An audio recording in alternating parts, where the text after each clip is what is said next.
دل بدل دے، میرا دل بدل دے، میرا دل بدل دے، میرا دل بدل دے، میرا دل بدل دے، میرا دل بدل۔ اللہم صلی علی سیدنا و مولانا محمد وعلی آلہ و اصحابہ وبارک وسلم۔ ہماری کامیابی ناکامی میں ہمارے دل کا بہت دخل ہے۔ وہ کس طرح؟ وہ اس طرح کہ دل ہمارے جسم کے تمام اعضاء میں سے سب سے اہم جزو ہے، ہمارے جسم کے لیے بھی اور ہماری روح کے لیے بھی۔ اگر دل حرکت کرتا ہے تو ہم زندہ ہیں، اگر دل کی حرکت بند ہو گئی تو ہم مردہ ہیں۔ جس طرح یہ دل جسم کے لیے ضروری ہے، اسی طرح یہ دل روح کے لیے بھی ضروری ہے۔ ہماری کامیابی ناکامی کا مدار ہمارے دل کے اوپر کیوں ہے؟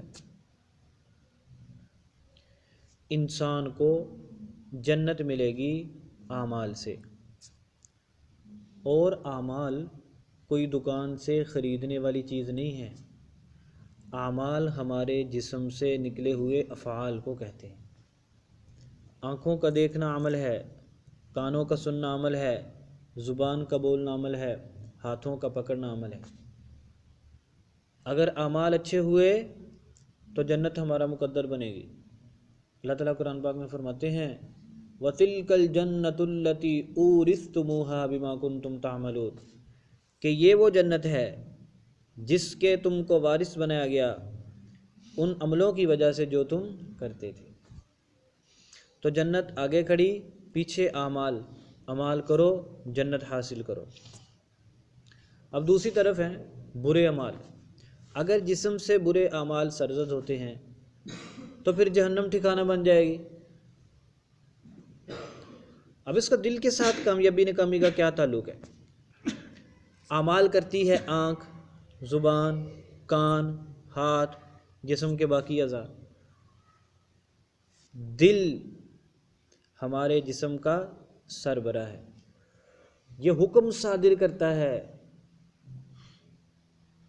ایک حدیث پاک میں آتا ہے، صحیح بخاری شریف کی حدیث ہے، حدیث نمبر 52، نبی پاک صلی اللہ علیہ وسلم نے ارشاد فرمایا انسانی جسم میں ایک گوشت کا ٹکڑا ہے، ان صلح، اگر وہ ٹھیک ہو جائے تو سارا جسم صحیح کام کرتا ہے، اگر وہ ٹکڑا خراب ہو جائے تو سارا جسم برے اعمال کرتا ہے۔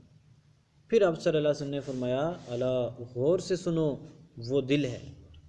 وہ کون ہے؟ وہ دل ہے۔ اس سے پتہ چلا کہ اصل ہمارے جسم کے اعضاء میں سے سب سے اہم جزو یہ دل ہے۔ دل ٹھیک ہے، آنکھ ٹھیک دیکھے گی، دل ٹھیک ہے، زبان ٹھیک بولے گی، دل ٹھیک ہے، کان ٹھیک سنیں گے، دل ٹھیک ہے، ہاتھ ٹھیک پکڑیں گے۔ اگر دل خراب ہو گیا، آنکھ غلط دیکھے گی، دل خراب ہو گیا، ہاتھ غلط پکڑیں گے، دل خراب ہو گیا، زبان غلط بولے گی، دل خراب ہو گیا، کان غلط سنیں گے، دل خراب ہو گیا، پاؤں غلط راستوں کی طرف چلیں گے۔ تو آپ صلی اللہ علیہ وسلم نے اس حدیث میں کتنا واضح فرمایا کہ جسم کے باقی اعضاء کو ٹھیک کرنا ہے تو دل کو ٹھیک کرو۔ دل ٹھیک ہے، اچھے مال نکلیں گے، اور اچھے مال کا بدلہ کیا ہے؟ جنت ہے۔ اچھے مال کا بدلہ کیا ہے؟ جنت۔ اگر دل خراب ہو گیا، برے مال نکلیں گے، اور برے اعمال کا بدلہ کیا ہے؟ جہنم۔ اب اس حدیث پاک نے ہم کو بڑے واضح طور پہ سمجھا دیا کہ اپنے دل کو ٹھیک کرو، باقی جسم سے سارے اعمال ٹھیک نکلیں۔ ایک اور حدیث پاک آتی ہے، نبی پاک صلی اللہ علیہ وسلم ایک دعا کثرت سے پڑھا کرتے تھے، اللہم مصرف القلوب صرف قلوبنا علی طاعتک۔ یہ صحیح مسلم شریف کی حدیث میں ہے، حدیث نمبر 2654 آپ صلی اللہ علیہ وسلم نے فرمایا دعا کرتے ہوئے، اے اللہ، اے دلوں کو پھیرنے والے، ہمارے دلوں کو اپنی فرما برداری کی طرف پھیر دے، ہمارے دلوں کو اپنی فرما برداری کی طرف پھیر دے۔ جب دل کی دعا کر لی تو سمجھو آپ نے سارے اعضاء کی کر لی، دل ٹھیک ہے، سارے اعضاء ٹھیک ہے۔ تو کسی نے پوچھا کہ یا رسول اللہ صلی اللہ علیہ وسلم، آپ اس دعا کو بڑی کثرت سے پڑھتے ہیں؟ تو آپ صلی اللہ علیہ وسلم نے فرمایا کہ دل اللہ کی دو اصبعین کے درمیان ہے۔ اصبع کسے کہتے ہیں؟ انگلی کو۔ اب اللہ کی اصبعین سے مطلب کیا ہے، یہ اللہ ہی جانتے ہیں۔ پھر آپ صلی اللہ علیہ وسلم نے فرمایا کہ اللہ جس طرف چاہتے ہیں اس کو پھیر دیتے ہیں۔ تو اس دعا کو کثرت سے پڑھا کرو، اللہم مصرف القلوب صرف قلوبنا علی طاعتک، کہ یا اللہ ہمارے دلوں کو اپنی فرما برداری کی طرف پھیر دے، نیک اعمال کی طرف یا اللہ ہمارے دل کو پھیر رکھ، ہمارے دل کو ادھر ہی متوجہ رکھ۔ تو آپ صلی اللہ علیہ وسلم نے ایک حدیث میں بتلا دیا کہ دل ٹھیک ہے تو باقی اعضاء صحیح چلیں گے، اور دوسری حدیث میں فرما دیا اللہ سے دعا کیا کرو کہ یا اللہ ہمارے دل کو فرما برداری کی طرف لگائے رکھ۔ یہ دل ہے کیا؟ دل کو عربی زبان میں کہتے ہیں قلب، قاف نقطوں والا، لام با، قلب۔ اس کی جمع آتی ہے قلوب۔ یہ دونوں لفظ قرآن پاک میں استعمال ہوئے، علی قلبک یہاں واحد استعمال ہوا، طبع اللہ علی قلوبہم یہاں جمع استعمال ہوا۔ اچھا، دل کے لیے ایک اور لفظ استعمال ہوتا ہے، وہ قرآن پاک میں بھی ہے، وہ ہے فؤاد۔ ان السمع والبصر والفؤاد کل اولئک کان عنہ مسئولا۔ اللہ تعالیٰ فرماتے ہیں کانوں سے، آنکھوں سے، دل سے پوچھا جائے گا کیا کرتے رہے۔ فؤاد کا لفظ استعمال ہوا دل کے لیے۔ اور ایک اور صورت آپ کو آتی ہے، سورۃ الہمزہ میں آتا ہے التی تطلع علی الافئدہ، وہ آگ بڑکائی ہوئی ہے جو انسان کے دل کو پکڑے گی۔ وہاں پر افئدہ کا لفظ استعمال ہوا دل کے لیے۔ تو قلب بھی دل کو کہتے ہیں، اور فؤاد یہ واحد ہے، اس کی جمع افئدہ، قلب واحد، اس کی جمع قلوب۔ اب دونوں میں فرق کیا ہے؟ دل ایک گوشت کا ٹکڑا ہے، ایک اس کا اندرونی حصہ ہے، ایک بیرونی حصہ ہے۔ اس کے اندرونی حصے کو کہتے ہیں قلب، اور ایک اس کا بیرونی حصہ ہے، اس کو کہتے ہیں فؤاد، جس کی جمع آتی ہے افئدہ۔ دل کا اندرونی حصہ قلب، اور دل کا بیرونی حصہ افئدہ، فؤاد۔ اللہ تعالیٰ فرماتے ہیں قرآن پاک میں ایک جگہ پر حبب الیکم الایمان وزینہ فی قلوبکم، اللہ تعالیٰ نے فرمایا کہ تمہارے لیے ایمان کو محبوب کر دیا اور اس ایمان کو تمہارے دلوں میں مزین کر دیا۔ تو یہ دل ایک ٹکڑا ہے جو ہمارے جسم کو کتنا نفع دیتا ہے، پورے بدن کو خون سپلائی کرتا ہے۔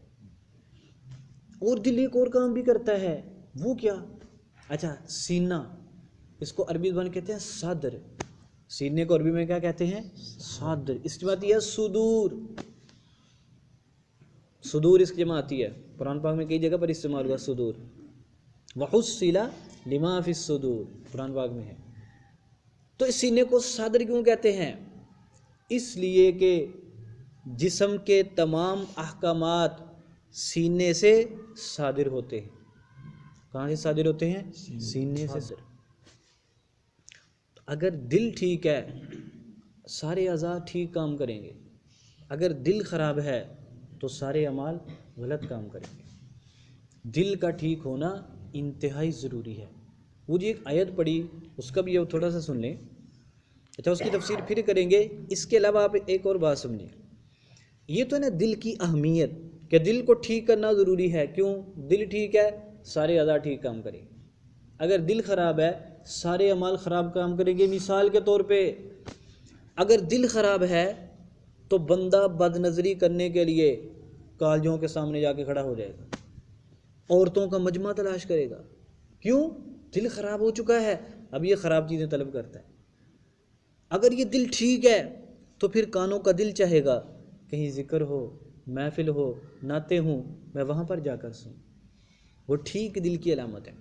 اب یہ دل کتنا عظیم ہے، اب دیکھیں اللہ تعالیٰ نے مختلف کتابیں اتاری مختلف انبیاء پر، ان میں سب سے افضل کتاب ہے قرآن پاک۔